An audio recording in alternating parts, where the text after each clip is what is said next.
My name is Susan, and I am 66 years old. As an art gallery owner, I dedicated my life to fostering beauty, supporting struggling artists, and cultivating a vibrant cultural space in our small town. For 30 years, I worked tirelessly, building not just a business, but a community where creativity could flourish. After my husband's early death, I raised my children, Mark and Lisa, as a single mother, creating a secure home filled with love and possibility. I consistently offered them unwavering emotional support and over $150,000 in substantial monetary gifts throughout their adult lives, always believing in their potential, always expecting that the love I poured into them would be returned when I needed it most. Then came the pneumonia that nearly killed me, severe, brutal, leaving me bedridden and gasping for breath. My frantic phone calls to my children went unanswered for 2 entire days.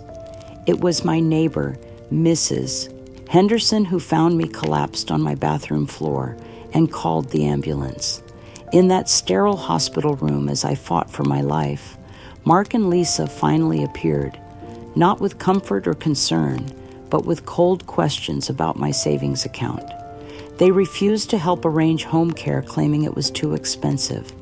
Instead, they demanded another $50,000 for a business investment. "Mom, you're becoming a real burden now," Mark said with chilling indifference. When my grandson Ethan learned of my illness, he callously asked his father, "Is Grandma dead yet, so we can get her money?" My heart shattered completely. I felt discarded, invisible, utterly alone, facing a future of complete abandonment. Yet as Brenda called me demanding and unreasonable, my gallery owner's discerning eye for truth ignited a cold fury. What Mark, Lisa, and Brenda didn't know were my secrets, meticulous personal journals, documenting every gift, every broken promise, every act of selfless love, and a small voice recorder I'd started using, capturing their callous phone calls about my care being too expensive and their urgent need for my money. Mrs. Henderson had witnessed everything. This time, their insidious abandonment wouldn't just be exposed. I would reclaim my dignity, fight for justice, and find profound purpose as an advocate, proving that resilience triumphs over inhumane neglect. The morning after my near-death experience, I lay in that hospital bed, connected to oxygen tubes and heart monitors, still struggling to breathe normally. My body felt like it had been hit by a truck, and every breath was a conscious effort. I kept checking my phone, hoping for messages from Mark and Lisa, desperate for some sign that my children cared whether I lived or died. When they finally walked into my room that afternoon, my heart leaped with relief and gratitude. "Thank God you're here," I whispered through my oxygen mask. But something in their expression stopped me cold. They weren't looking at me with concern or love. They were looking at me like I was an inconvenience they had to manage. Mark stood at the foot of my bed in an expensive new suit I'd never seen before, his arms crossed and his face showing visible irritation. Lisa hung back by the door, typing on her phone and barely glancing in my direction. Neither of them came close enough to touch my hand or ask how I was feeling. "Mom, we got your neighbor's message," Mark said, his tone businesslike and cold. "We told you not to expect us to drop everything every time you have a health scare. We have careers now, big responsibilities. You need to handle your own health issues like an adult." The words hit me like physical blows. Health scare, I had nearly died. I had been alone on my bathroom floor for 2 days, gasping for air, thinking I would die without ever seeing them again. And he was calling it a health scare that I should handle on my own. But then Mark's true purpose became clear. "Listen, Mom, since we're here, we need to talk about something important. Lisa and I have an incredible business opportunity. a real estate investment that could change our lives. We need $50,000 and we need it fast. Other investors are circling, and if we don't move now, we'll lose out completely. I stared at him through my oxygen mask, unable to believe what I was hearing. I was fighting for my life, and he was asking me for money. "Mark," I whispered, my voice barely audible. "I can't breathe properly. I can't even sit up. How can you be talking about investments right now?" Lisa finally looked up from her phone, her expression annoyed. "Mom, you always do this. You make everything so dramatic. The doctor said you're going to be fine. You just need to rest and get stronger. But this investment opportunity isn't going to wait for you to feel better." She started reading from her phone like she was delivering a business presentation. "Mark and I have been talking, and we really can't help with nursing care or home assistance.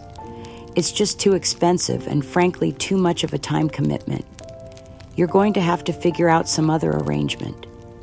The casual cruelty of it took my breath away more than the pneumonia had. I had given them everything, my love, my support, my life savings. I had worked myself to exhaustion to provide for them after their father died. And now when I was at my most vulnerable, when I needed them most, they were not just abandoning me, but asking me to fund their abandonment with another $50,000. "But I gave you both so much already," I managed to say. "The down payments for your houses, the money for Lisa's graduate school, the loans I never asked you to repay. Over $150,000. How can you ask for more when I'm lying here sick and alone?" Mark's face hardened. "Mom, that was your choice.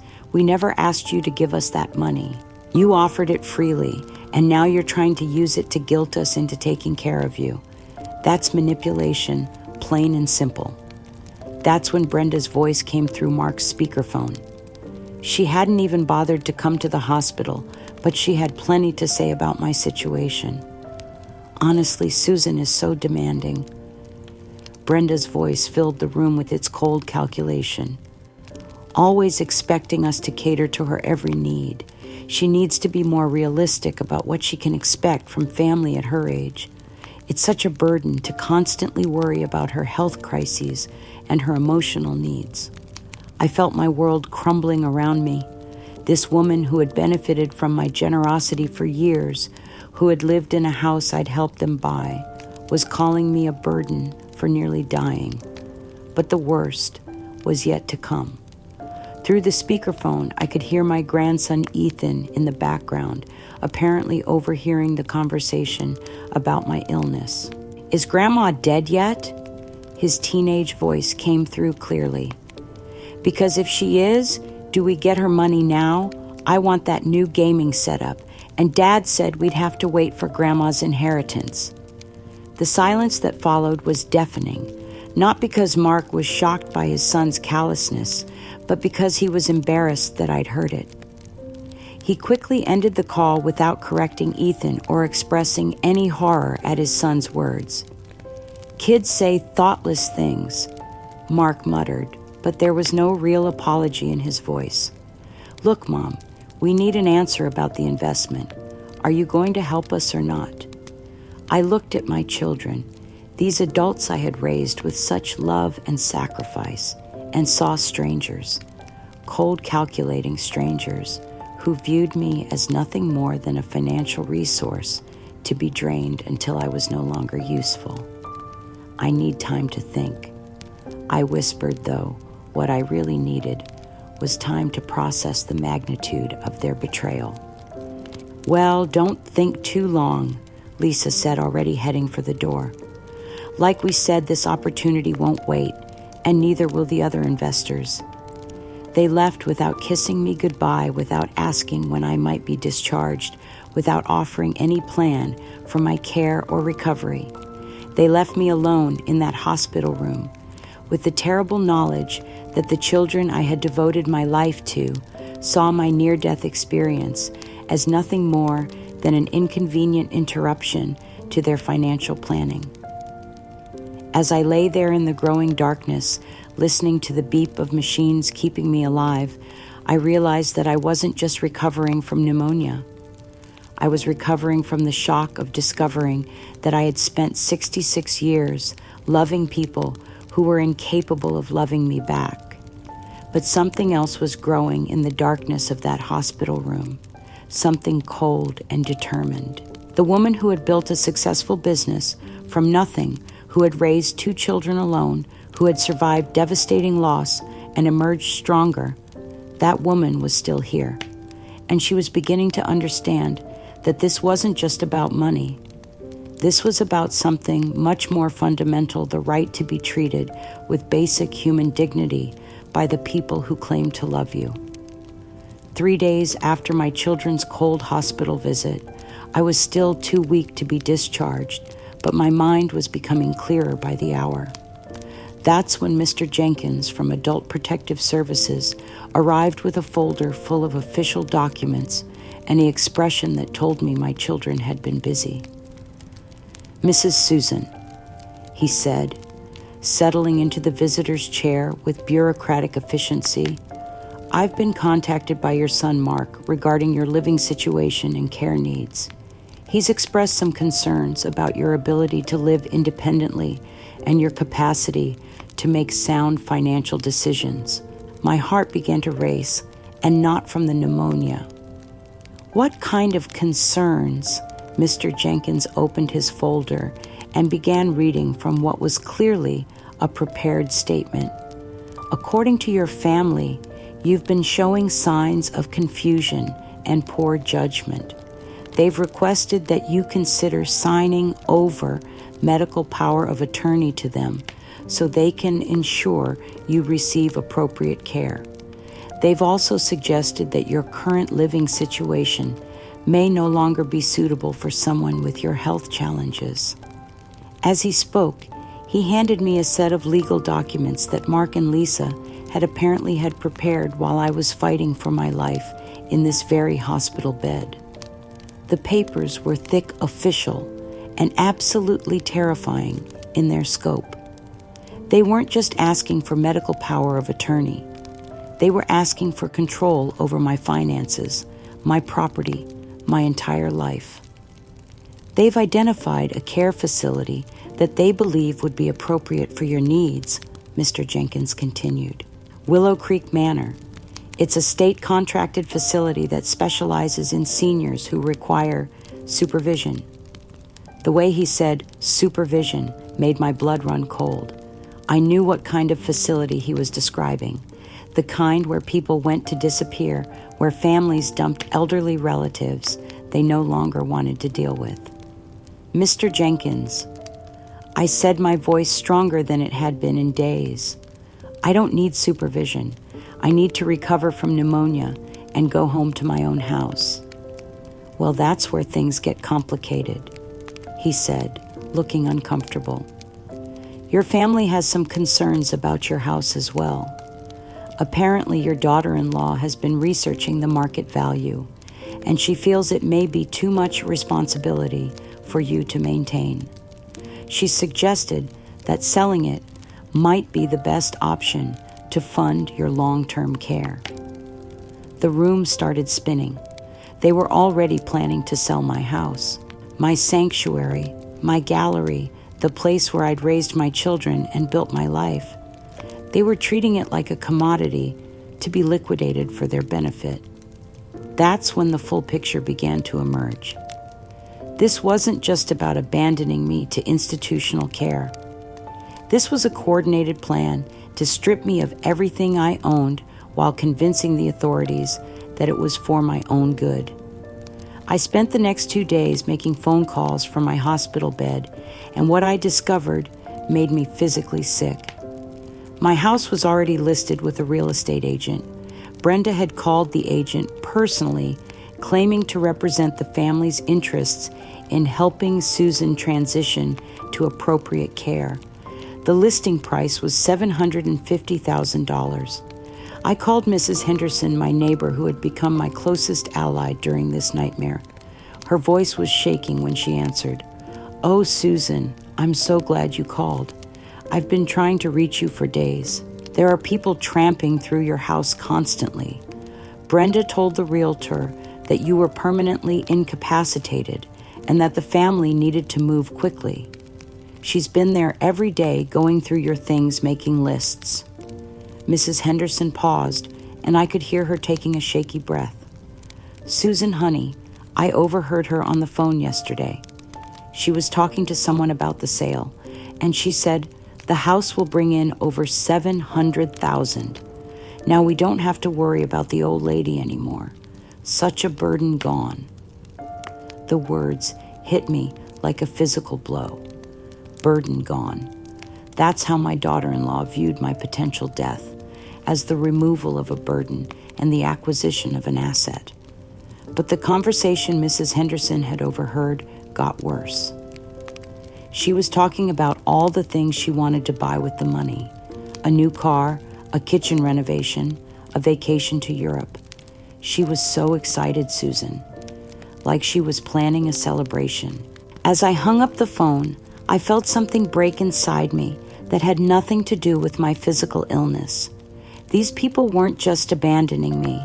They were celebrating the opportunity to profit from my destruction. That night, alone in my hospital room, I found myself remembering the most painful sacrifice I'd ever made for my children. It was a secret I'd carried for over 20 years, a sacrifice so profound that even thinking about it made my chest tight with old grief. After my husband died, our family was drowning in medical debt, $250,000 from his long battle with cancer. The insurance had covered some of it, but the experimental treatments, the specialists, the months of care, it had all added up to an impossible mountain of debt that threatened to destroy everything I'd worked to build for my children. I was facing bankruptcy, the loss of our home, the collapse of everything that represented security and stability for Mark and Lisa. They were still young, still in school, still believing that their mother could fix anything and keep them safe. So I did something I'd never told them about, something I'd never told anyone. I sold my art collection, not the pieces in my gallery. Those belonged to the artists I represented. But my personal collection, the artwork I'd been gathering since I was a young woman, the pieces that represented my deepest passion and my dreams for the future. Paintings, sculptures, rare prints, some by artists who were now internationally famous. The collection was worth over $300,000. I sold every single piece. Quietly, privately, through dealers who promised discretion, I used the money to pay off every cent of the medical debt, and then I worked triple shifts at the gallery for years to rebuild our financial stability. I let Mark and Lisa believe that insurance had eventually covered more than we'd thought, that everything was fine, that their security had never really been threatened.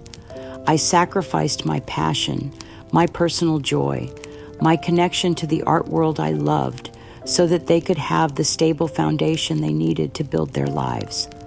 I gave up the thing that made me most myself so that they could have everything they needed. And now, 20 years later, they were discussing the sale of my house like it was found money. They were treating my life, my security, my dignity as obstacles to their financial gain. The irony was devastating. The woman who had sold her most precious possessions to secure their futures was being abandoned because she was no longer profitable enough to keep around. When Mark called the next morning to ask if I'd made a decision about the investment opportunity, I finally found my voice. "Mark," I said, "I know about the house. I know about Willow Creek Manor. I know this isn't about my health or my safety. This is about money." There was a long pause. Then his voice came back colder than I'd ever heard it. "Mom, you're being paranoid.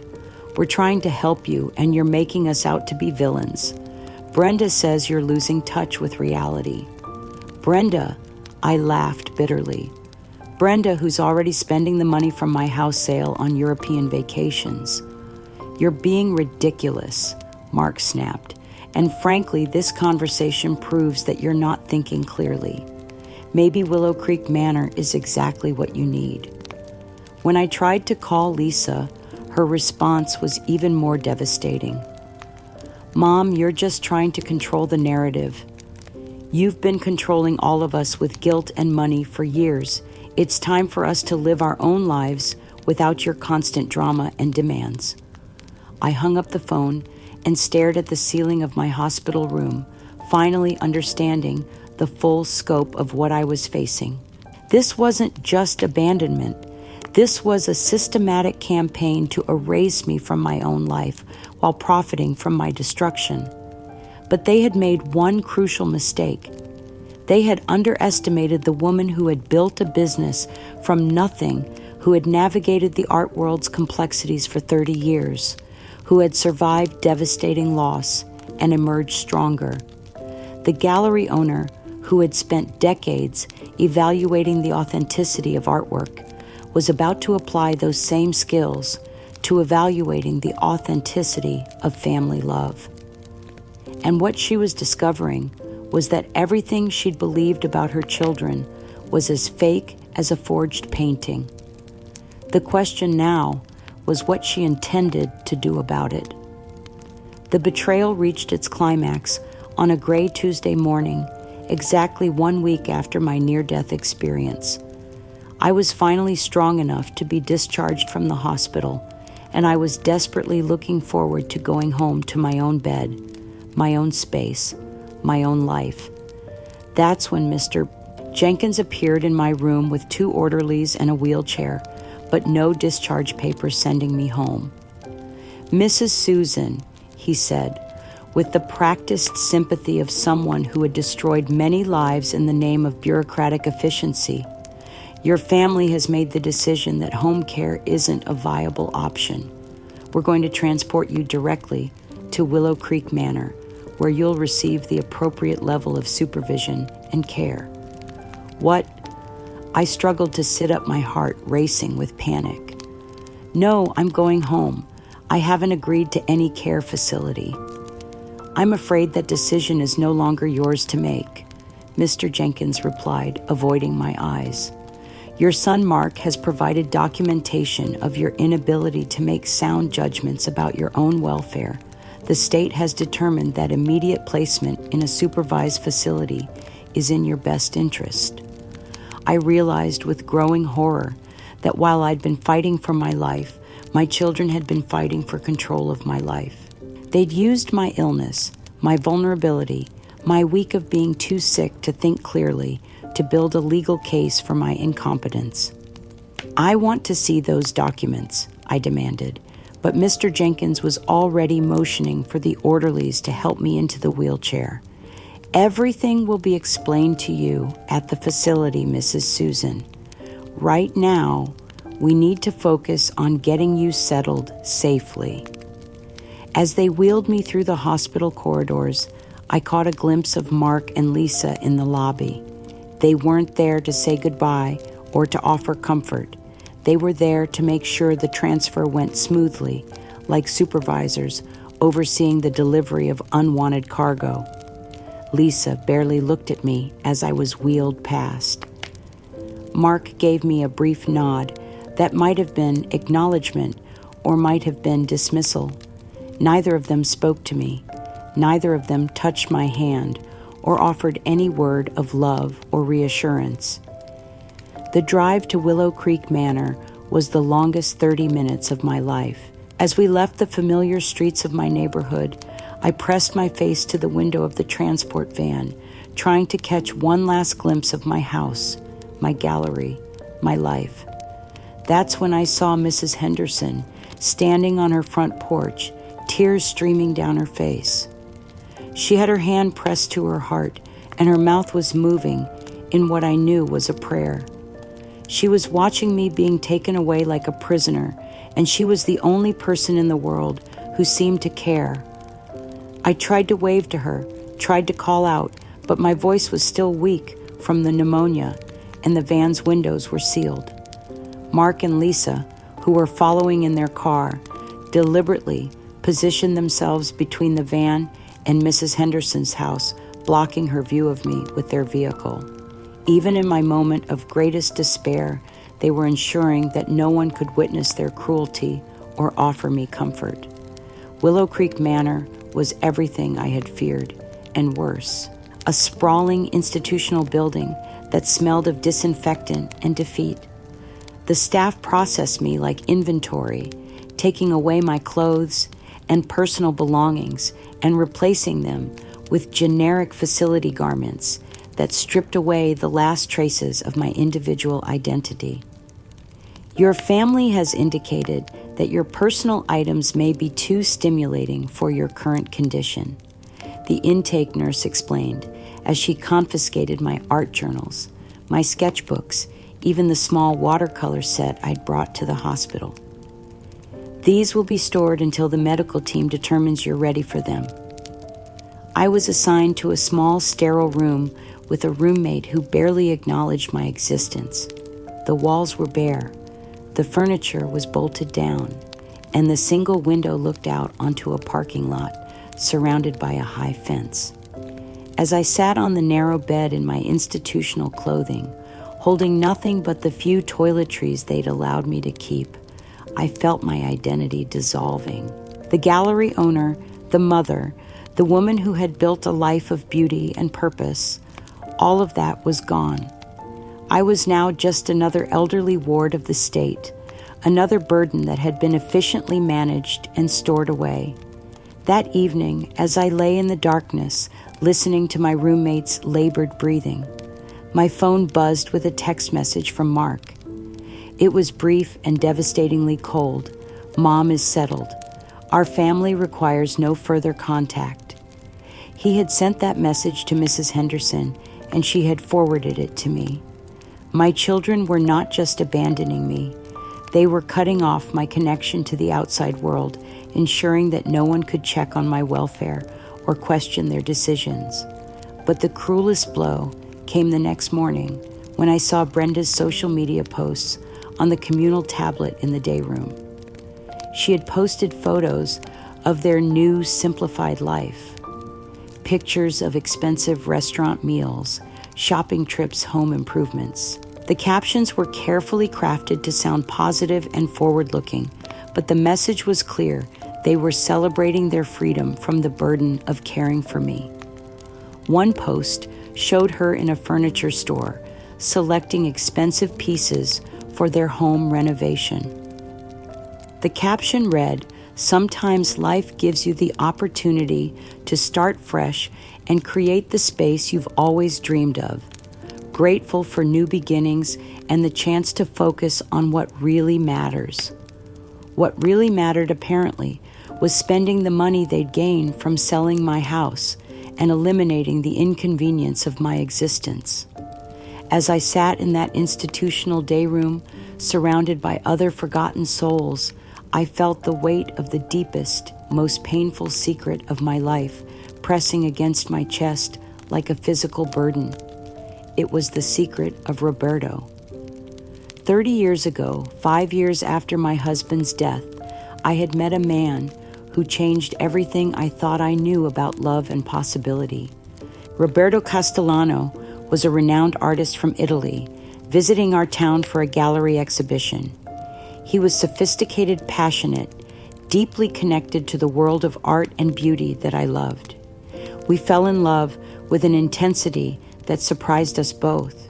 He offered me a life I had never dared to imagine, a villa overlooking the Mediterranean, a world of art and culture and intellectual stimulation, a partnership with someone who understood my passion for beauty and creativity. We planned to marry. He had already arranged for me to join him in Italy, had introduced me to his family, and friends had begun the process of creating a life together that would have fulfilled every dream I'd ever had. But then Lisa came to me, tears streaming down her face, begging me not to abandon her. "Mom," she had sobbed, "I can't handle another loss. Losing Dad nearly destroyed me. If you leave too, if you start a new life with someone else, I don't think I can survive it. Please don't leave me. Please don't replace our family with a new one. She was 25 years old, struggling with her own relationships, still fragile from her father's death years earlier. She convinced me that my departure would be another devastating abandonment, that she needed me to stay and be the stable foundation of our family. So I chose my daughter's emotional security over my own happiness. I said goodbye to Roberto, to the life we had planned, to the love that had awakened parts of me I'd forgotten existed. I stayed in my small town, ran my gallery, and devoted myself to being the mother I thought my children needed. Roberto had been heartbroken, but understanding. If you ever change your mind, he had told me, if you ever decide that you deserve to choose happiness, I will be waiting. But I never did change my mind. I spent 30 years believing that my sacrifice had been worth it, that my children's well-being was more important than my own fulfillment. Now, sitting in this institutional prison, wearing clothes that weren't mine, and surrounded by strangers, I understood the true cost of that choice. I had given up the love of my life for children who grew up to view me as a disposable asset. I had sacrificed my chance at profound happiness for people who were now celebrating their freedom from the burden of my existence. The woman who had been too selfless to choose her own happiness was now being punished for that very selflessness. The children I had prioritized over my own dreams had grown into adults who prioritized their financial gain over my basic human dignity. But as I sat in that day room, feeling the full weight of my life's greatest regrets, something began to shift inside me. Not despair this time, but something harder and more focused. I thought about Roberto, about the life I'd given up for people who had thrown me away. I thought about the art collection I'd sold to secure their futures, about the years of sacrifice and selfless love that had been repaid with cold calculation and institutional abandonment.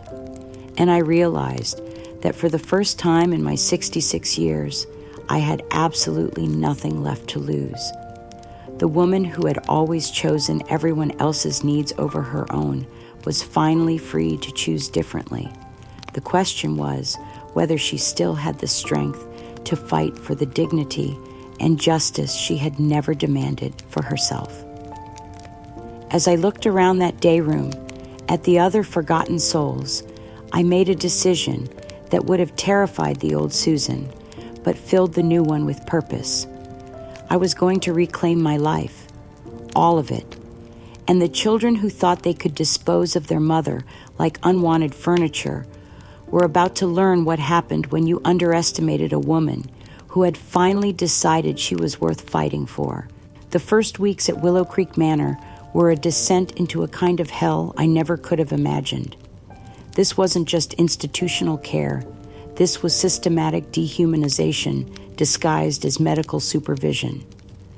My call light became my lifeline and my torment. When pain racked my body in the middle of the night, when I needed help getting to the bathroom, when I simply needed human contact to remind myself I was still alive, I would press that button and wait, and wait, and wait. Sometimes I waited for hours, lying in my own waste because my body was still weak from the pneumonia and I couldn't make it to the bathroom alone. When staff finally responded, they treated me like an inconvenience, rolling their eyes and sighing as they changed my sheets with rough, impatient hands. Ring that call button again for something stupid and we'll take it away. One aide threatened me after I'd called for help with pain medication that was 3 hours overdue. We don't have time for high-maintenance residents who think they're special. The medication delays were the worst. My body was still healing from the pneumonia, and the pain was excruciating when I didn't receive my prescribed medications on schedule. But the understaffed facility routinely delayed or forgot my doses, leaving me gasping and writhing in agony for hours at a time. I began to develop bed sores from lying in the same position too long because no one would help me turn over. My hair became matted because they only washed it once a week, whether I needed it or not.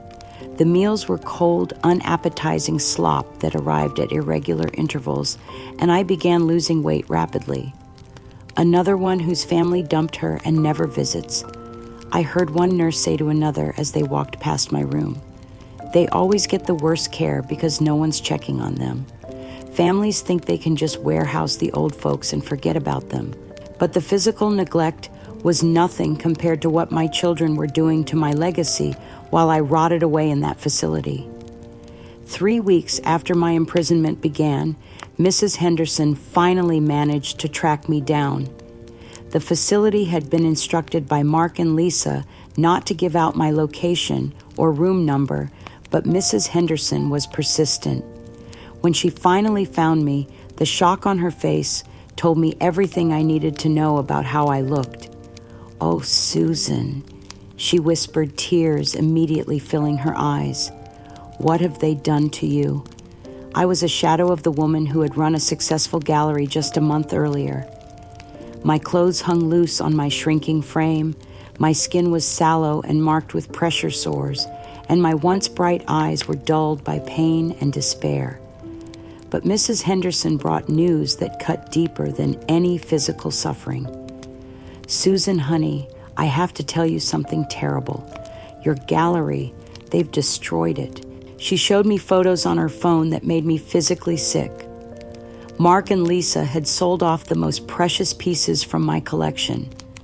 Paintings by local artists whose careers I'd launched, sculptures that had taken me decades to acquire, pieces that represented not just monetary value, but the heart and soul of our community's artistic heritage.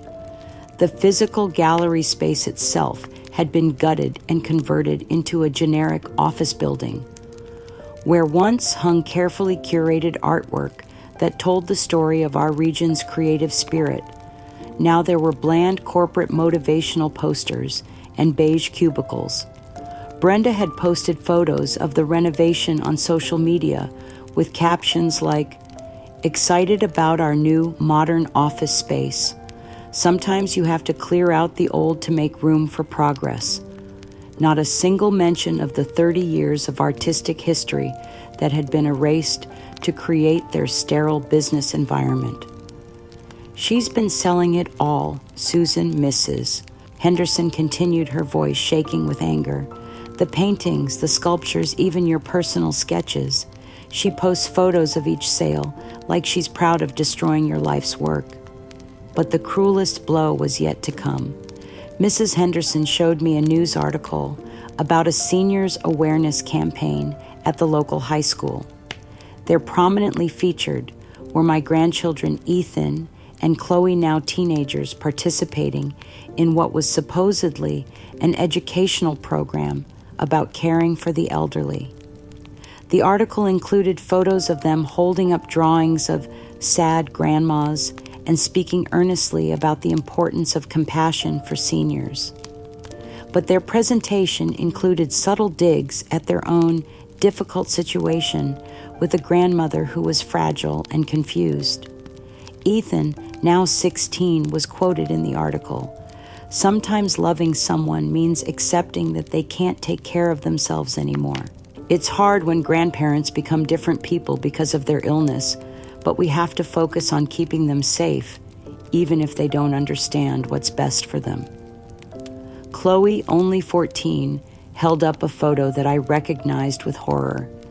It was a picture of me, taken during my worst day in the hospital when I was barely conscious and connected to oxygen machines. Somehow they had obtained this image of me at my most vulnerable and were using it as a prop in their public performance of concern. We want other kids to know that it's okay when elderly family members can't be part of your regular life anymore, Chloe said to the camera with practiced sadness. Sometimes the kindest thing is to let professionals take care of them so they can be safe and comfortable. The local news crew ate it up, praising my grandchildren for their mature perspective and compassionate understanding of elder care challenges. What they didn't know was that they were watching a carefully orchestrated performance designed to justify abandonment and theft. As I watched these videos on Mrs. Henderson's phone, lying in my institutional bed, wearing clothes that weren't mine, and surrounded by strangers, I felt my soul breaking in ways I didn't know were possible. My own grandchildren, whom I had loved with such fierce devotion, were publicly explaining why I deserved to be thrown away. But Mrs. Henderson wasn't finished with her devastating news. "Susan, there's something else. They're trying to get you to sign papers, something about releasing all claims to your assets." She was right. Just the day before, Mr. Jenkins had appeared with a stack of legal documents and an ultimatum. "Mrs. Susan, your family feels it would be best for everyone if you would sign these papers formally releasing any claims to the proceeds from your house sale and gallery liquidation. It would provide closure for the family and ensure that your care continues to be funded." The threat was clear sign away, everything I had left or face even worse treatment than I was already receiving. They were holding my basic medical care hostage to force me to legalize their theft. The combination of physical neglect, emotional torture, and legal coercion was taking a devastating toll on my body. My blood pressure spiked dangerously. I developed a persistent cough that the facility's doctor dismissed as anxiety, and I began having episodes where I couldn't catch my breath. The stress was making me appear exactly as confused and frail as my children claimed I was. Every day of neglect made their narrative more believable to outside observers. But then Mrs. Henderson reached into her purse and pulled out something that made my heart stop. It was a small, worn art catalog from my very first gallery exhibition 30 years ago. She had saved it all these years, and now she was giving it back to me. "I thought you might want to remember who you really are," she said softly, pressing the catalog into my trembling hands. I opened it and saw photos of the young, vibrant woman I had been, the gallery owner who had taken risks on unknown artists, who had brought beauty and culture to our small town, who had built something meaningful and lasting. The woman who had been somebody before, she became just another discarded burden. As I held that catalog, feeling the weight of my real identity in my hands, something shifted inside me. Not hope exactly, that felt too fragile and dangerous, but something harder, more focused, something that reminded me that I had been a fighter long before I became a victim. The woman in those catalog photos wouldn't have accepted this treatment. She wouldn't have let anyone erase her legacy or silence her voice. She had built a life of purpose and meaning, and she had every right to fight for what was hers. For the first time since this nightmare began, I began to think not about what they had taken from me, but about what I still had left to give. And what I had left, I realized, was the truth. The truth about who I really was, what I had accomplished, and what they had stolen from me. The question was whether I still had the strength to fight for that truth, or whether they had finally succeeded in breaking me completely. As I lay in that institutional bed, holding the last tangible reminder of my real life, I began to understand that this wasn't just about money or property or even family relationships. This was about the fundamental right to exist as a complete human being, worthy of dignity and respect. And that was something worth fighting for, no matter how long the odds or how deep the darkness. 6 weeks into my imprisonment at Willow Creek Manor, I thought I had experienced the worst of what my children were capable of. I was wrong. They were just getting started. The news came through a bored staff member who wandered into the day room and turned on the local television news more for background noise than for any concern about what U.S. residents might want to watch.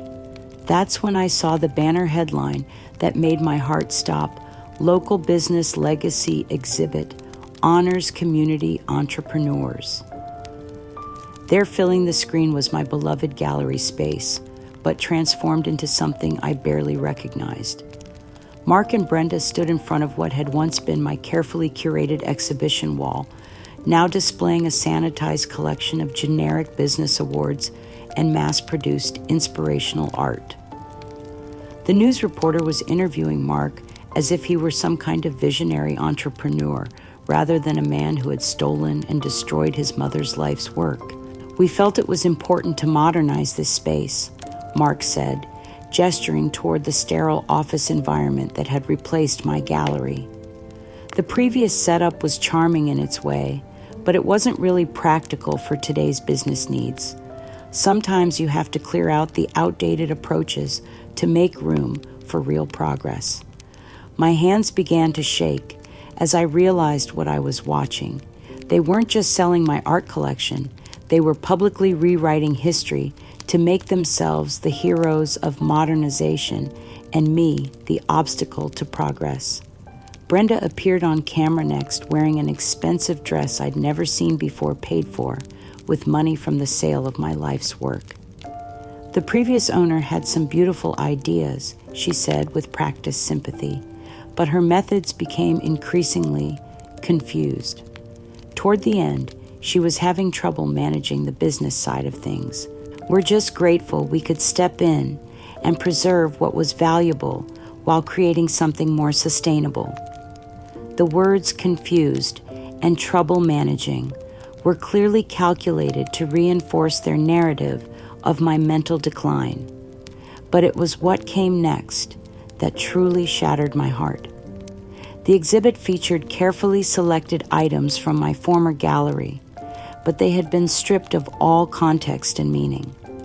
A few paintbrushes were displayed like museum artifacts, with a placard reading "Tools of a Bygone Era." A book about art appreciation that I had cherished was presented as an example of outdated business practices. Most devastating of all, they had included photographs of my former gallery space side by side with photos of what they called my declining living conditions at home. The photos of my house had clearly been taken during my illness, showing mail piled up and plants that had wilted during my hospitalization. They were using my near-death experience as evidence that I had been incompetent to manage my own affairs.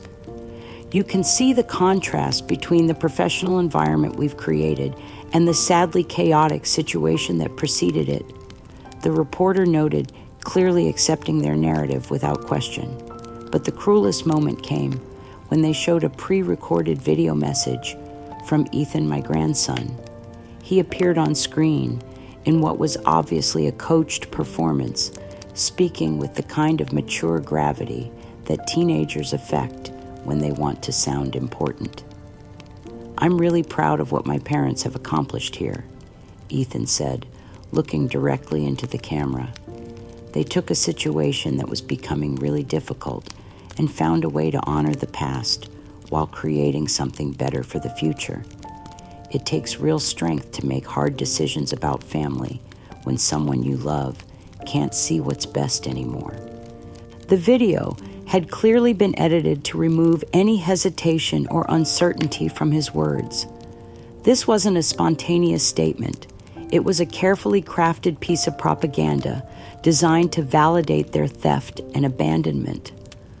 "My parents taught me that sometimes the most loving thing you can do is take responsibility when someone else can't," Ethan continued. "Grandma Susan had some good ideas in her time, but she wasn't able to adapt to modern ways of doing things. I'm grateful my parents were brave enough to step in and clean up the mess before it got worse." Clean up the mess. That's how my grandson described 30 years of my artistic dedication and community building, a mess that needed to be cleaned up. As I sat in that institutional day room wearing borrowed clothes and surrounded by the forgotten elderly, watching my own family publicly celebrate the destruction of everything I'd built, I felt something inside me die. Not my anger, that was growing stronger by the day, but my last remaining illusions about who my children really were. The exhibit also featured Mr. Jenkins, the social services investigator, who had orchestrated my imprisonment, speaking as an expert on elder care challenges. Unfortunately, we see cases like this more often than people realize, he said with bureaucratic authority. Seniors who struggle to adapt to changing circumstances, whose judgment becomes compromised by health issues or age-related cognitive changes. Family members are often placed in the difficult position of making decisions for loved ones who can't see the need for intervention. He was describing my case without naming me, turning my nightmare into a case study that validated their actions. The key is early intervention, he continued. Waiting too long to address these issues only makes the situation more traumatic for everyone involved. This was how they were rewriting history. I wasn't a successful gallery owner who had been betrayed and abandoned by greedy children. I was a case study in cognitive decline whose family had heroically intervened to prevent further damage. But what hurt most wasn't their lies about my competence or their theft of my art collection. It was watching them erase the legacy I'd spent 3 decades building.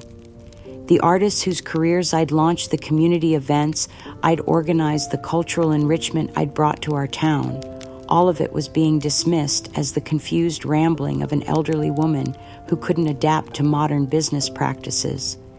They had stolen my money and abandoned me to institutional neglect. But this was worse. They were stealing my very identity, my lifetime of accomplishment, my place in the history of our community. As the news segment ended with the reporter praising Mark and Brenda's innovative approach to preserving local business heritage, I realized that this wasn't just about family betrayal anymore. This was about something much larger. The systematic erasure of elderly voices, the assumption that age automatically meant incompetence, the ease with which a lifetime of achievement could be dismissed and rewritten. But even as I sat there feeling utterly powerless, Mrs. Henderson's art catalog, hidden in my bedside drawer, reminded me of something important. I knew the truth about what I had accomplished. The artists whose careers I'd launched knew the truth. The community members who had found joy and inspiration in my gallery knew the truth. The question was whether anyone would be willing to listen to that truth, or whether Mark and Brenda's well-funded narrative would be the only story that mattered. Later that evening, as I lay in my narrow institutional bed, listening to my roommate's labored breathing, I made a decision that would have terrified the broken woman I'd been just weeks earlier, but filled the emerging fighter with purpose. I was going to tell the real story. Somehow, some way, I was going to make sure that the truth about what they had done, to me, to my legacy, to the artists and community members whose lives had been enriched by my work, would not be erased by their public relations campaign. They thought they could rewrite history because they had money and influence, and I was just another forgotten old woman in a state facility. But they had forgotten something crucial about the woman they were trying to erase. I had spent 30 years fighting for artists whose voices had been ignored by the mainstream art world. I had built my entire career on giving platforms to people whose stories needed to be told. Now it was time to fight for my own story, and I was going to use every skill I'd learned in 3 decades of arts advocacy to make sure the truth finally had its day. 2 months into my confinement at Willow Creek Manor, I began to understand what it meant to truly wither, not just physically, though my body was certainly deteriorating under the facility's systematic neglect, but spiritually. everything that had made me who I was. My connection to beauty, to nature, to the creative spirit that had sustained me through every previous crisis, was being methodically stripped away. The facility was a monument to sterile efficiency. Every surface was beige or white, designed to be easily cleaned rather than to nourish the human spirit. There were no plants anywhere, no flowers, no view of gardens or natural beauty. The windows in my room looked out onto a concrete parking lot, surrounded by a chain-link fence topped with razor wire. I had spent my entire adult life surrounded by beauty. The paintings in my gallery, the flowers in my garden at home, the natural light that streamed through my workspace. Now I existed in a world deliberately purged of anything that might feed the soul or inspire hope. When I tried to talk to the staff about my love of gardening, about the therapeutic value of caring for living things, they looked at me like I was speaking a foreign language. "We don't talk about that here, dear," became the standard response to any mention of my former interests. Just relax and focus on getting better. But I wasn't getting better. I was getting worse, and it was happening by design. My pain medication continued to arrive late or not at all. When I pressed my call button for help, the response time stretched from minutes to hours. My requests for basic assistance, help getting to the bathroom, help changing my clothes, help with personal hygiene, were treated as unreasonable demands from a difficult patient. Some residents think they're staying at a hotel. I heard one aide complain to another outside my door. They need to understand this is medical care, not a spa. The result was predictable and devastating.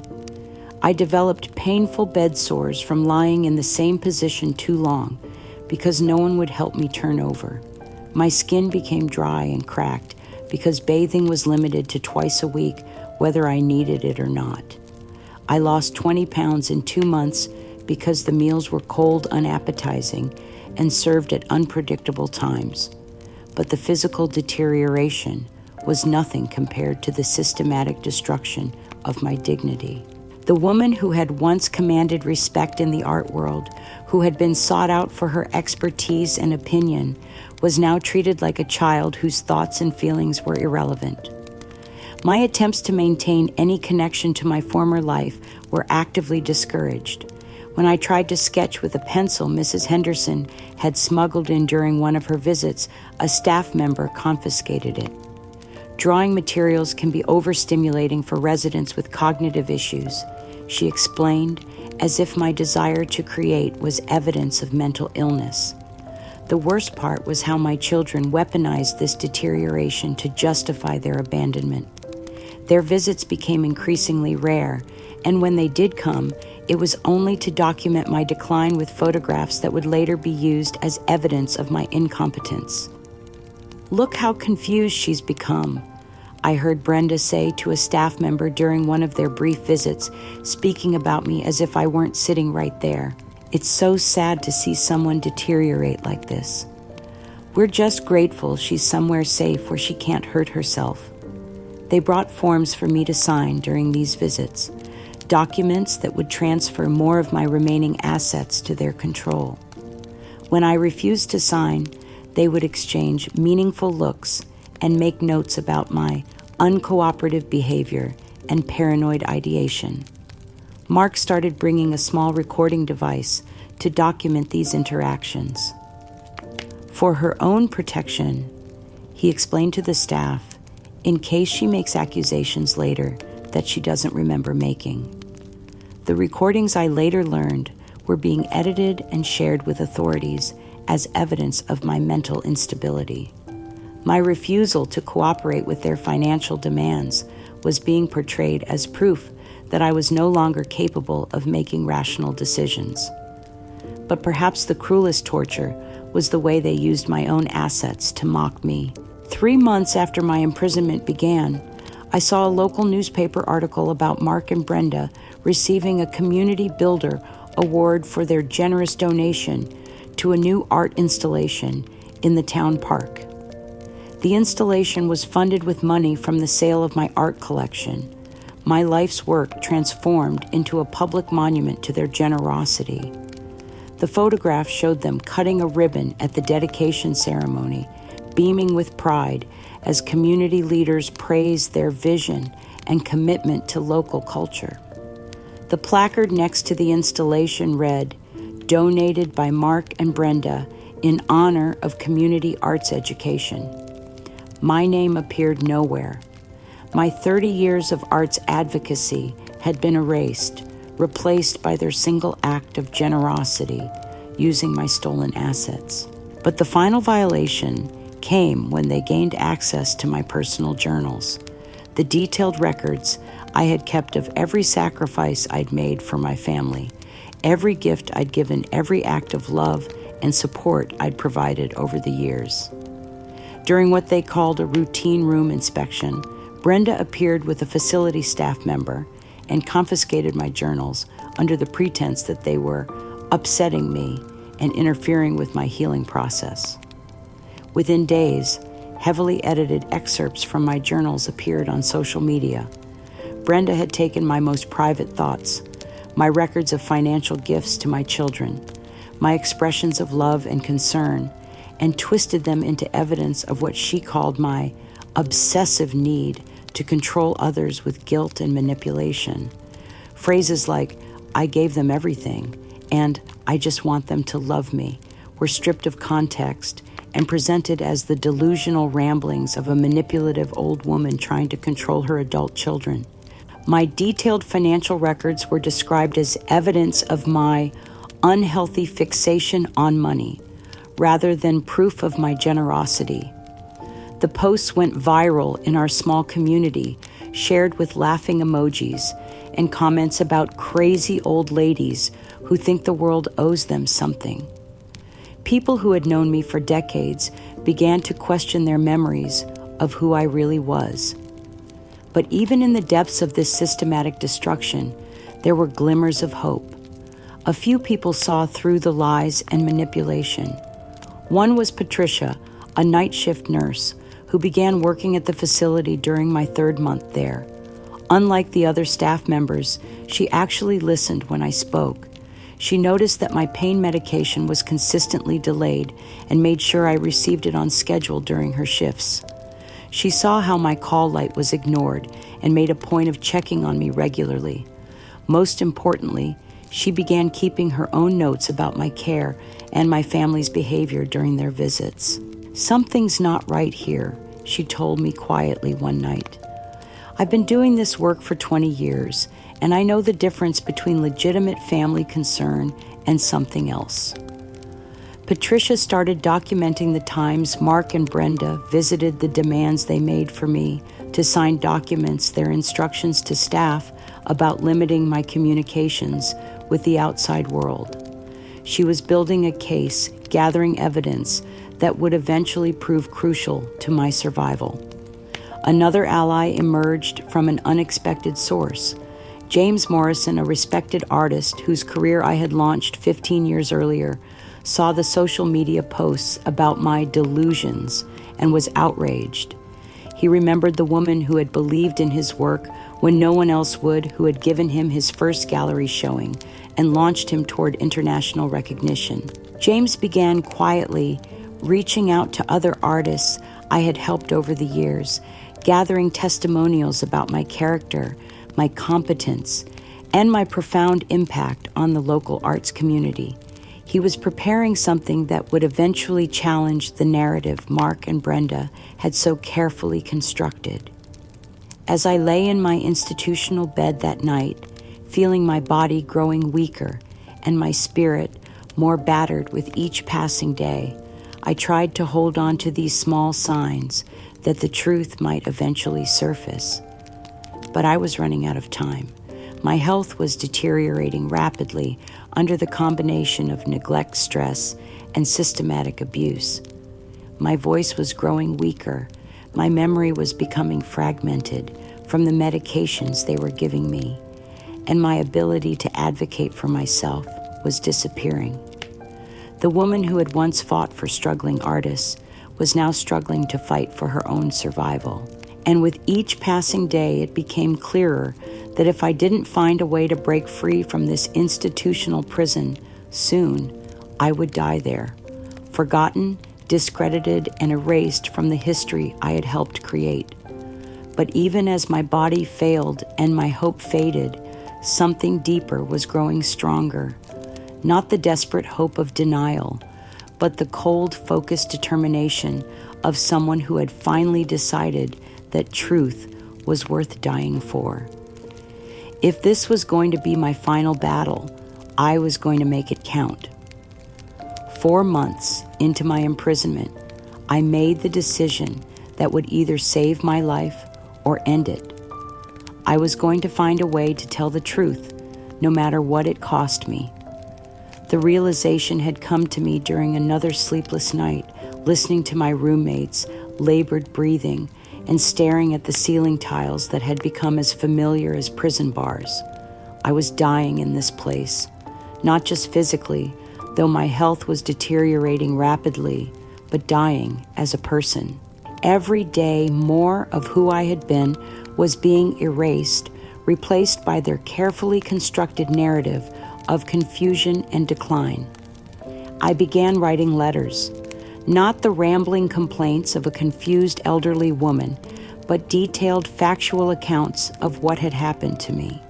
Letters to Mrs. Henderson, to the artists whose careers I had launched, to community leaders who had known me for decades. Letters that documented the timeline of my abandonment, the theft of my assets, the systematic neglect I was experiencing. Each letter included specific dates, names, and amounts. I wrote about the $150,000 I had given my children over the years, about the art collection I had sold to pay off their father's medical debts, about the love I had sacrificed with Roberto to stay and care for Lisa. I wrote about the coordinated plan to sell my house and place me in this facility against my will. But my letters never made it out of Willow Creek Manor. I discovered this when Mrs. Henderson visited and asked why I hadn't responded to her worried messages. "I've been writing to you constantly," she said, confusion clear in her voice. "I've called the facility multiple times asking about your welfare, but they keep telling me you're not ready for outside communication." That's when I understood the full scope of my imprisonment. Mark and Lisa had not only placed me in this facility, they had instructed the staff to monitor and control all of my communications with the outside world. My attempts to use the facility's phone were consistently blocked. "The phone system is down for repairs," I was told day after day. When I asked to use another phone, I was told that residents needed to be emotionally stable before being allowed to make outside calls, and that my recent agitation about my family showed I wasn't ready for that privilege. When I tried to give Mrs. Henderson a letter during one of her visits, a staff member intercepted it before it left the room. "All correspondence needs to be reviewed for therapeutic appropriateness," the aide explained. "We can't allow communications that might upset the residents or their families." I was being systematically silenced, my voice trapped within the walls of an institution that had been turned into my prison. But Mrs. Henderson wasn't giving up. Her attempts to advocate for me through official channels led to a formal complaint with Adult Protective Services, citing concerns about my care and my family's behavior. For a brief moment, I allowed myself to hope that someone in authority would finally listen. Instead, Mark and Lisa used the complaint as ammunition for their next attack. Within days of Mrs. Henderson's filing, they sent a formal letter to both the facility and APS, claiming that I was harassing staff with unfounded accusations and demonstrating increasingly paranoid and delusional behavior. The letter, written in the professional language of people who knew how to manipulate systems, painted me as a disturbed woman whose family was heroically trying to manage her declining mental state.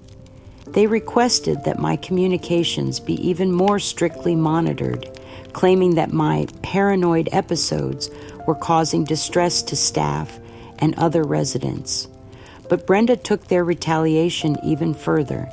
She leaked a heavily distorted version of Mrs. Henderson's complaint to a national gossip blog that specialized in sensational family drama stories. The headline read, "Elderly Woman's Paranoid Accusations Tear Family Apart." The article portrayed me as a difficult and uncooperative resident whose family was struggling to cope with her increasingly erratic behavior. It included quotes from family sources describing my history of manipulation and control and my refusal to accept appropriate medical care. The piece was carefully crafted to look like legitimate journalism while spreading lies that would make it even harder for anyone to take my claims seriously.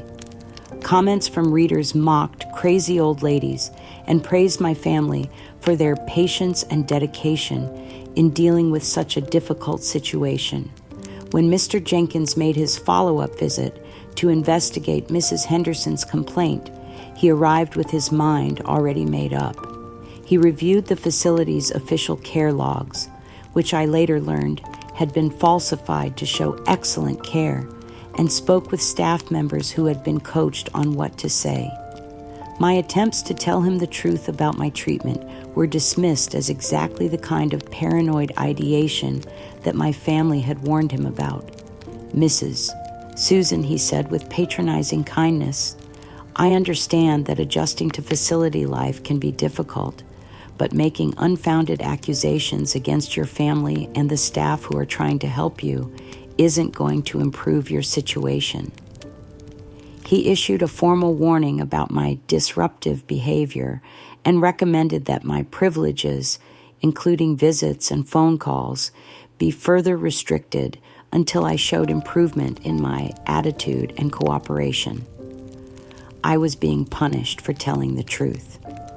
The system that was supposed to protect elderly people from abuse was instead protecting my abusers and silencing their victim. But the final blow came when Brenda somehow gained access to my confiscated journals. I later learned that she had bribed a staff member to find them during a room search, claiming she needed them to better understand my psychological state. What she did with my journals was the cruelest violation yet. She created a social media video that went viral throughout our community, featuring heavily edited excerpts from my most private thoughts. But she didn't just share the words. She manipulated them with ominous background music, dramatic pauses, and her own commentary that twisted my meaning. Phrases like, "I sacrificed everything for them," became evidence of my martyrdom complex. My expressions of hurt and confusion about their abandonment were presented as manipulative attempts to control adult children. My detailed records of financial gifts became proof of my obsessive need to buy love and loyalty. The video was titled, "When Elderly Parents Become Toxic, A Daughter-in-Law's Story," and presented Brenda as a long-suffering family member finally speaking out about years of emotional manipulation and abuse. "This is what we've been dealing with for years," Brenda said to the camera with perfect composure. "The guilt trips, the constant demands for attention and money, the threats and accusations whenever we try to live our own lives. We tried so hard to help her, but she just became more and more unreasonable." The video included photos of me at my worst moments, unconscious in the hospital, confused and disheveled during my early days at the facility. These images of my vulnerability were used as evidence that I had been declining for months and that my family had heroically stepped in to ensure my safety. The comments section, filled with people sharing their own stories of difficult elderly relatives and praising Brenda for her courage in speaking out about elder emotional abuse. My lifetime of love and sacrifice had been rewritten as a cautionary tale about toxic seniors who refused to accept appropriate care. But even as I watched my reputation and dignity being destroyed in real time, Patricia, the night nurse, was quietly documenting everything. She had been taking careful notes about my family's visits, their demands that I sign documents, their instructions to staff about limiting my communications. More importantly, she had started recording some of their conversations with her phone, capturing Mark and Brenda's casual cruelty when they thought no one was listening. "How much longer do we have to keep up this charade?" she had recorded Brenda saying during one visit.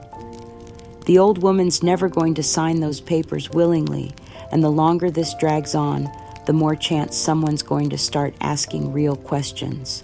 "Just be patient," Mark's voice replied. "The facility costs are bleeding her remaining assets dry. In another few months, there won't be anything left to fight over anyway."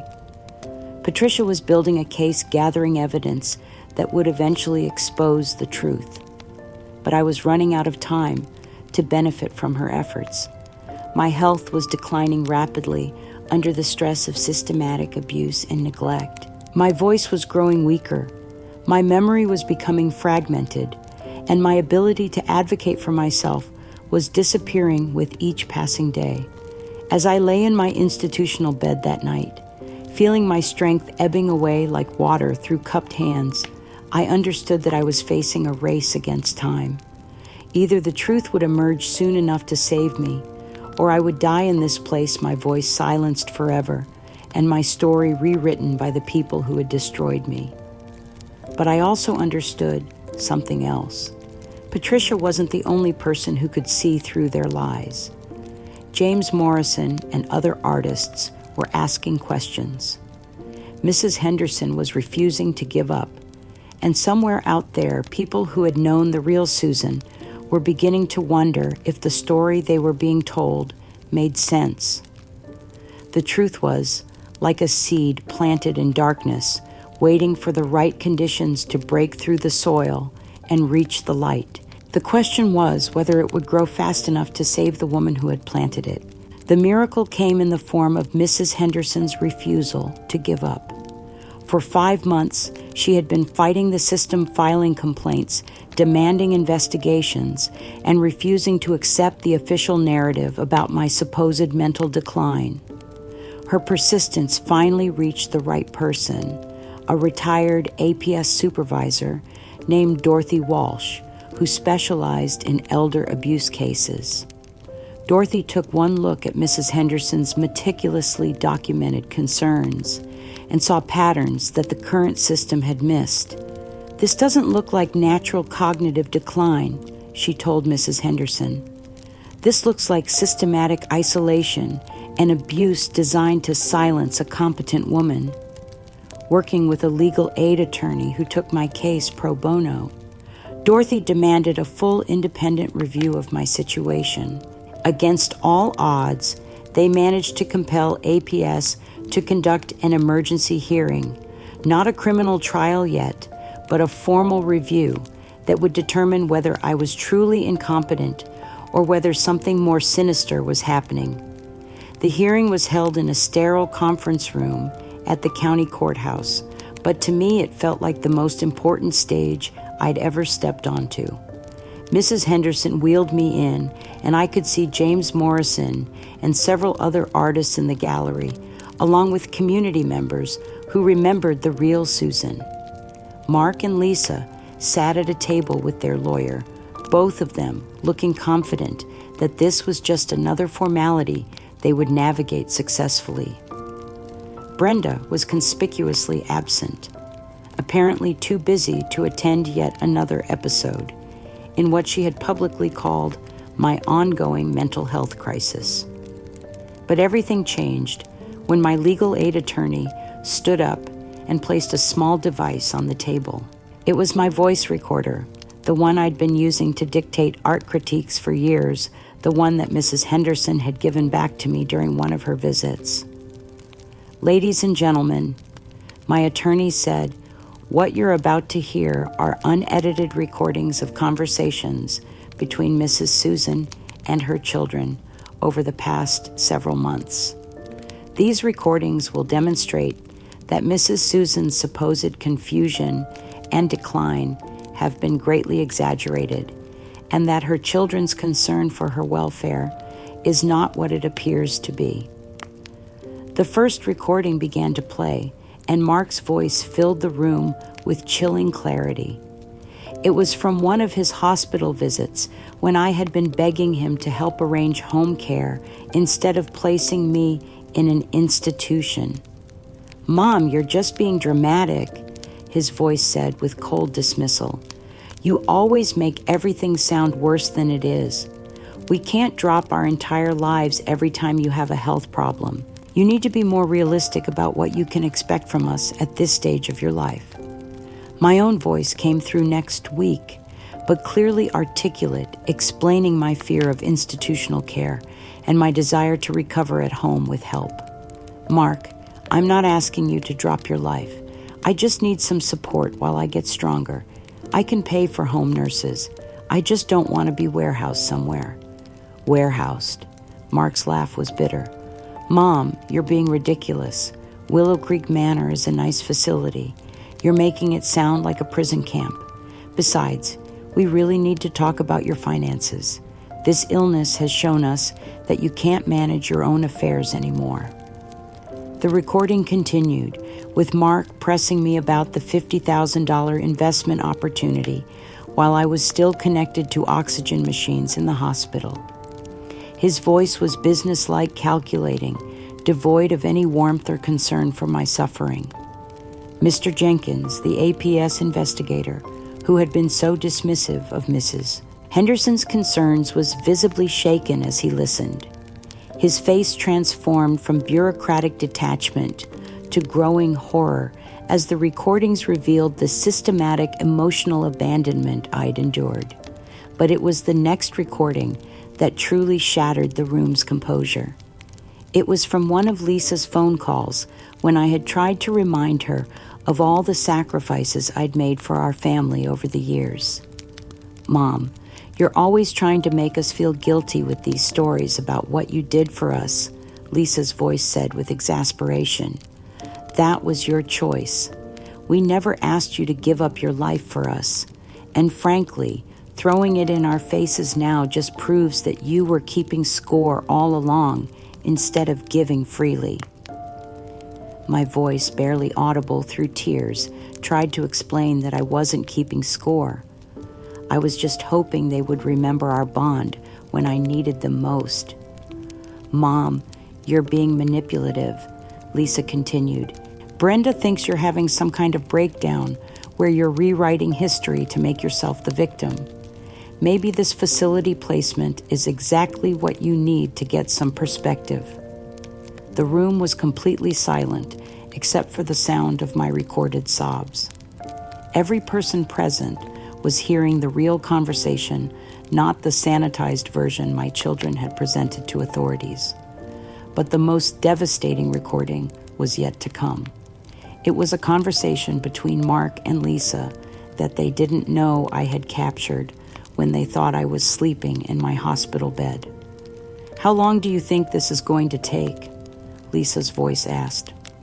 "Not long," Mark replied. "She's 76. She just had pneumonia, and she's getting weaker every day. The facility costs will eat up whatever's left of her assets, and then, well, nature will take its course." "It's almost a relief," Lisa said. "I know that sounds terrible, but she's been such a burden for so long. Always needing something, always making us feel guilty for having our own lives." "I just want it to be over," Mark agreed. "Once she's gone, we can finally move on without all this drama and guilt." The silence in that conference room was deafening. Mr. Jenkins had tears in his eyes, the first human emotion I'd seen from him in months of interactions. The legal aid attorney let the recording speak for itself, but Mark was already breaking down. Hearing his own voice discussing my death like a business transaction, he was waiting to conclude, seeing the shock and disgust on every face in the room. Something inside him snapped completely. "Stop it," he said, his voice cracking. "Just stop the recording." But my attorney kept playing it, and Mark began to hyperventilate. We didn't mean, she's making it sound worse than... And then he collapsed, not physically, but psychologically. Right there in that formal hearing, the successful businessman who had convinced everyone that his mother was incompetent began sobbing uncontrollably. "She's right," he gasped between sobs. "Oh God, she's right about everything. We left her to rot. We wanted her money and we wanted her gone. And we convinced ourselves she was crazy so we wouldn't have to face what we were doing." His confession was incoherent, broken by guilt and horror, but it was undeniably genuine. The carefully constructed narrative of the concerned son dealing with his mother's mental decline crumbled completely in the face of his own recorded words. Lisa sat, frozen tears streaming down her face, unable to look at me or anyone else in the room. For the first time in months, I could see the daughter I remembered underneath the cold stranger she had become. Mr. Jenkins stood up, his voice shaking with emotion and professional embarrassment. "Mrs. Susan," he said, looking directly at me for the first time with genuine respect, "I owe you the most profound apology. I failed you completely. I believed a carefully constructed lie instead of investigating the truth. I am going to personally ensure that this injustice is corrected immediately." As I sat in my wheelchair listening to my children's public breakdown and Mr. Jenkins's apology, I felt something I hadn't experienced in almost a year: vindication. Not happiness. There had been too much damage for that. But the deep, profound relief that comes from finally being believed, finally being heard, finally having the truth acknowledged. The woman they had tried to silence had found her voice again, and that voice was about to change everything. The emergency APS hearing became a turning point, not just for my case, but for elder abuse awareness in our entire state. Within 72 hours, Mr. Jenkins had issued emergency orders removing me from Willow Creek Manor and launching a full investigation into the facility's practices. The evidence from my case opened a floodgate. Once the recordings became public record, other families began coming forward with similar stories of elderly relatives who had been systematically neglected, financially exploited, and silenced by institutions that were supposed to protect them. A major investigative news team picked up the story, and within weeks, Willow Creek Manor was featured in a devastating expose that revealed falsified care records, medication, tampering, financial exploitation of residents, and a culture of neglect that had been hidden behind a facade of professional competence. The facility was closed. Within 6 months, its staff faced criminal charges, and the investigation expanded to similar institutions across 3 states. My nightmare had become the key that unlocked justice for hundreds of other forgotten seniors. But the most immediate impact was on my own family. The APS ruling was swift and decisive. Mark and Lisa were found guilty of criminal elder neglect and abandonment. They were legally mandated to provide full financial restitution for my stolen assets and to ensure I receive proper care in a facility of my choosing or at home with professional support if I preferred. More than that, they faced potential criminal charges for fraud, elder abuse, and conspiracy.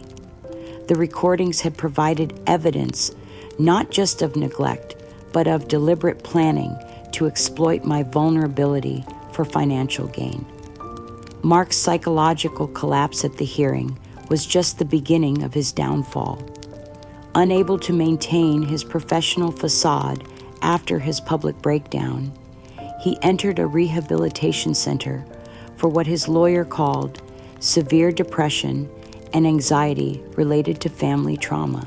From there, he began writing me letters, not the demanding, manipulative communications I'd received during my imprisonment, but raw, honest expressions of guilt, and horror at what he had become.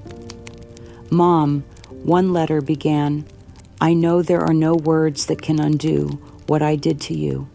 I know that saying I'm sorry is meaningless after I stood by and watched you suffer, after I planned to profit from your death, after I convinced myself you were incompetent so I wouldn't have to face my own cruelty." His letters detailed the therapy sessions where he was forced to confront how he had transformed from the son I'd raised into someone capable of such calculated abuse. The therapist asked me when I stopped seeing you as my mother and started seeing you as an obstacle to my financial security.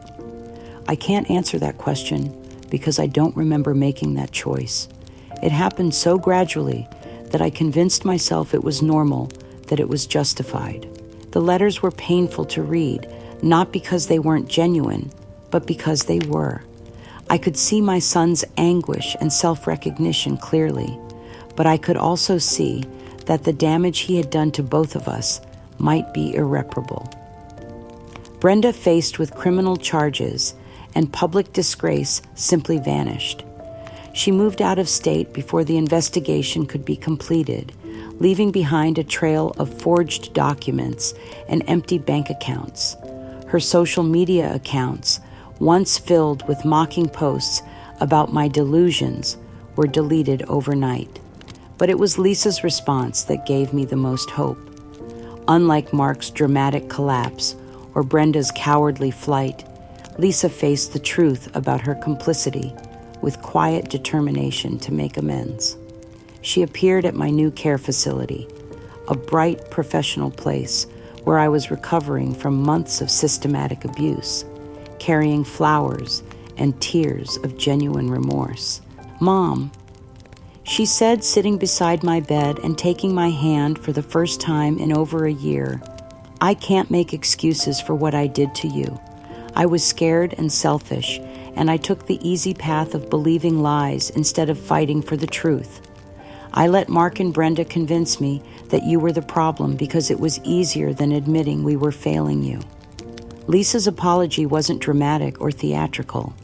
It was the steady, honest acknowledgement of someone who had examined her own behavior and found it unforgivable, but was determined to spend the rest of her life making it right. "I don't expect you to forgive me," she continued. "I don't even know if I'll ever forgive myself, but I want you to know that I remember who you really are now. I remember the mother who sacrificed everything for us, who sold her art collection to pay off Dad's medical bills, who gave up her chance at love with Roberto to stay and take care of us." That last revelation surprised me. I had never told Lisa about Roberto, about the life in Italy I had given up for her emotional security. "I found his letters in your house when we were going through your things," she explained. 30 years of letters, Mom. He never stopped writing to you. He never stopped hoping you would change your mind and come to him. And you never told us you were giving up your chance at happiness to stay and be our stability." As Lisa spoke, I began to understand that my daughter hadn't been as calculating as Mark or as cruel as Brenda. She had been a passive participant in my abuse, someone who had allowed terrible things to happen by choosing not to see them clearly. But passivity, I was learning, could be just as destructive as active cruelty when it came to protecting the vulnerable. Lisa's commitment to making amends wasn't just emotional, it was practical. She took a leave of absence from her job to coordinate my care, to help me navigate the legal proceedings, and to begin the long process of rebuilding our relationship on a foundation of honesty rather than obligation. The grandchildren's response was more complex. Ethan and Chloe, now in their late teens, had been deeply traumatized by their father's breakdown and the revelation of what they had unknowingly participated in. Their school presentations about caring for confused elderly relatives had been based on lies their parents had fed them. Their public dismissal of their grandmother as someone who couldn't be part of regular family life anymore had been coach performances designed to justify abandonment and theft.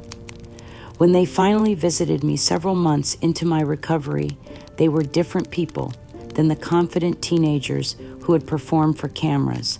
They were scared, guilt-ridden young adults who were trying to understand how their family had become capable of such cruelty.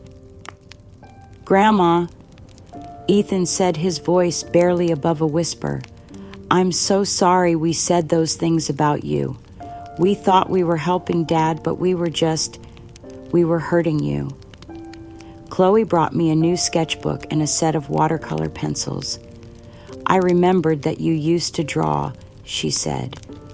"I thought maybe you might want to try again." It was a small gesture, but it represented something profound. The recognition that I was still a complete person with interests and talents and desires, not just a medical case to be managed or a burden to be endured. My physical recovery was remarkable once I received proper care. The weight returned to my frame, the bed sores healed, and my cognitive function improved dramatically once the inappropriate medications were discontinued. The doctors confirmed what I had known all along. My supposed decline had been artificially induced through systematic abuse and neglect. But the emotional healing was more complex. I had been vindicated, my assets were being restored, and my family was beginning to face the consequences of their actions. But I was also 76 years old, and I had lost a year of my life to unnecessary suffering. The question now was, what to do with whatever time I had left. I could retreat into bitterness and isolation, or I could find a way to transform my experience into something meaningful. As I sat in my clean, bright room, holding Chloe's sketchbook and reading Lisa's daily letters, updating me on the legal proceedings, I began to understand that my story wasn't over.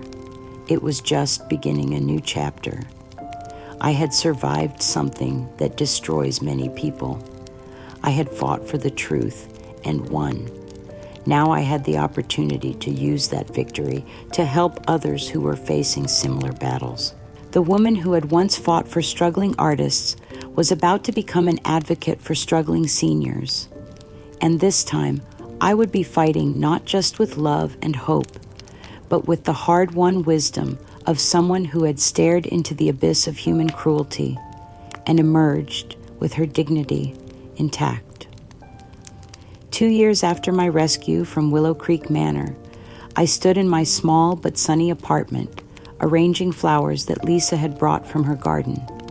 The space wasn't large, but it was mine, chosen by me, decorated according to my taste, filled with art and books and the creative tools I had been denied for so long. The woman who looked back at me from the bathroom mirror was different from the one who had been imprisoned in that institutional nightmare. I was older, certainly, and I carried scars that would never completely heal, but I was also stronger in ways I had never imagined possible. My physical recovery had been remarkable. Proper nutrition, appropriate medical care, and the absence of systematic stress had restored much of what I had lost. I would never again be the vigorous gallery owner I had been at 65, but I was healthy, mobile, and most importantly, mentally sharp and emotionally centered. The legal settlements had restored my financial security. The restitution from Mark and Lisa, combined with damages from the facility and the recovery of my stolen art collection, meant I could live comfortably for the rest of my life. But more valuable than money was the restoration of my reputation and the validation of my story. My relationship with Lisa had become something I never expected, deeper and more honest than it had ever been when she was a child. She visited twice a week, not out of guilt or obligation, but because we genuinely enjoyed each other's company. We talked about art, about current events, about her work, and her hopes for the future. "I wish I had known you like this when I was younger," she told me during one of our afternoon conversations. I always saw you as Mom, the person who took care of things and fixed problems. I never really saw you as Susan, the artist, the gallery owner, the woman with her own dreams and struggles. Those conversations were healing for both of us. Lisa was learning to see me as a complete person rather than just a caregiver, and I was learning to share my thoughts and feelings instead of always prioritizing others' needs over my own truth. The grandchildren's healing was slower, but genuine. Ethan, now in college, was studying social work with a focus on elder advocacy. I want to make sure what happened to you never happens to anyone else, he told me. His guilt over his unwitting participation in my abuse had transformed into a passion for protecting vulnerable seniors.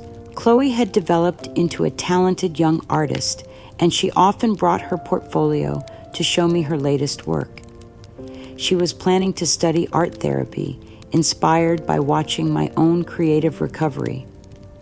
You taught me that art isn't just decoration, she said. It's healing, it's truth-telling, it's survival. Mark's journey was more complicated. He remained in intensive therapy, working to understand how he had become capable of such cruelty toward the mother who had sacrificed everything for him. His letters continued to arrive weekly, documenting his psychological reconstruction and his growing awareness of the magnitude of his betrayal. I'm not asking for forgiveness, he wrote in a recent letter. I know that what I did was unforgivable.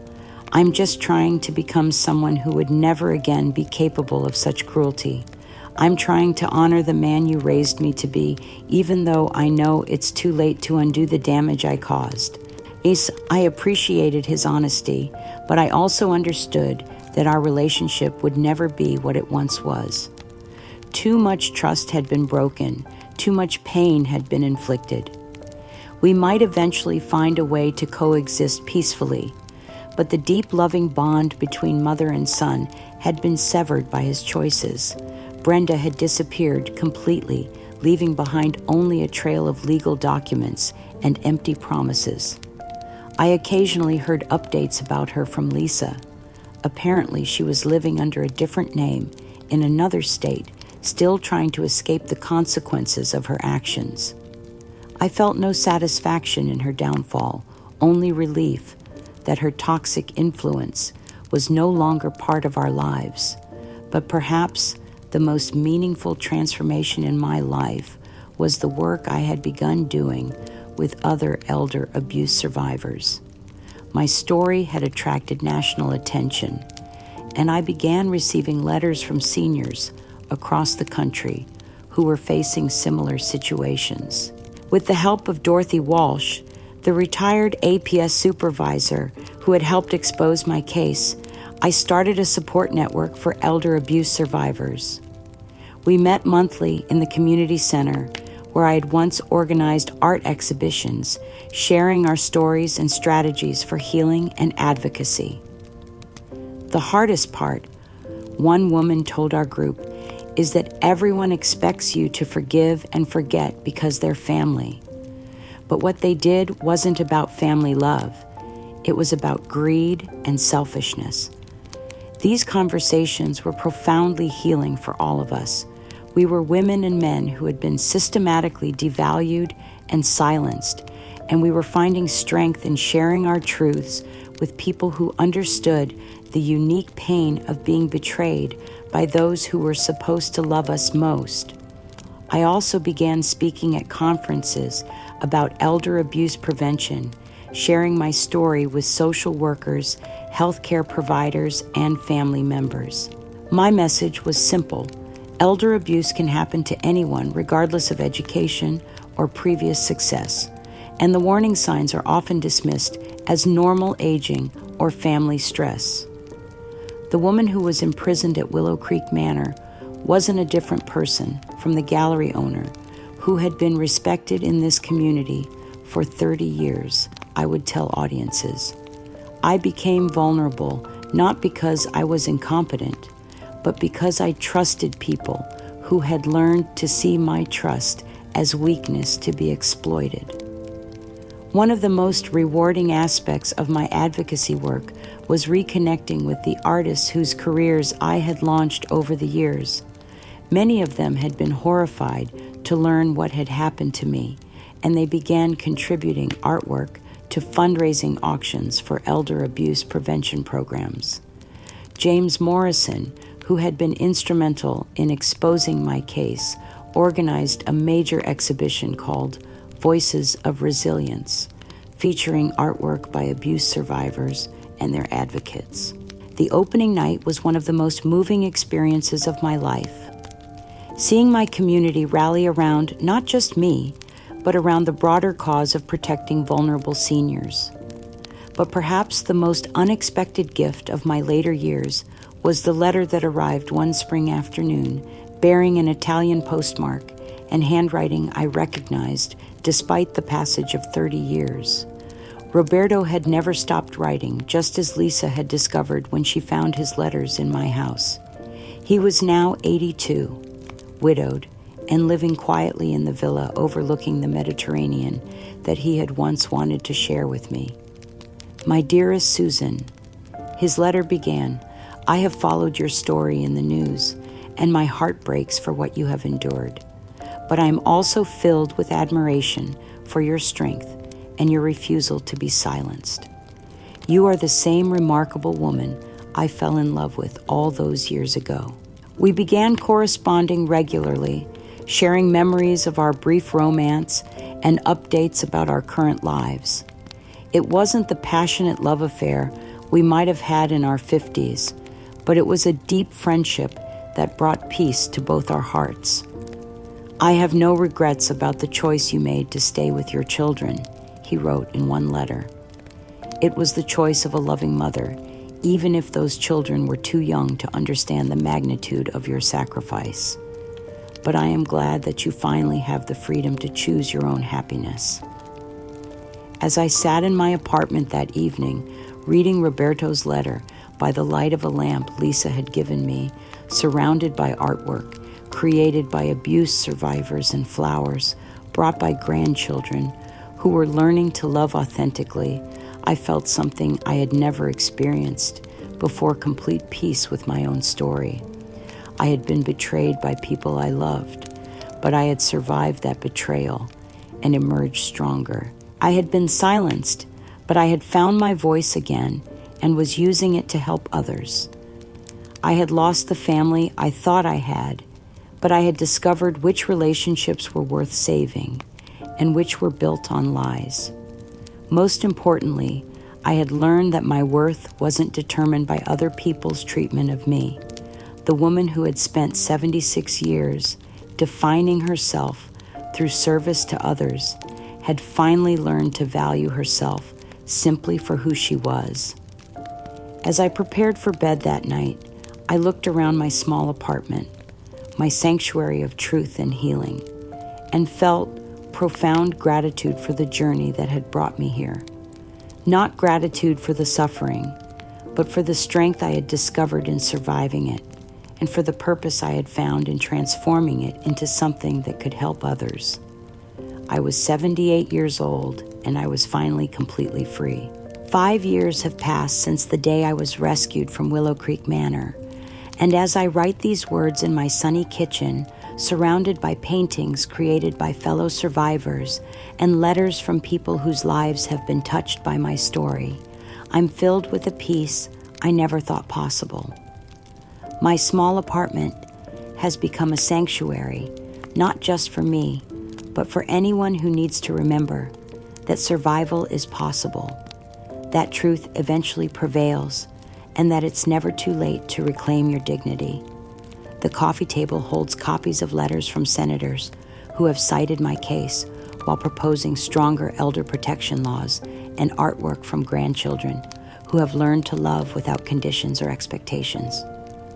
Lisa stops by twice a week, not because she feels obligated to care for me, but because she genuinely enjoys our conversations about art politics and the complex work of rebuilding trust after profound betrayal.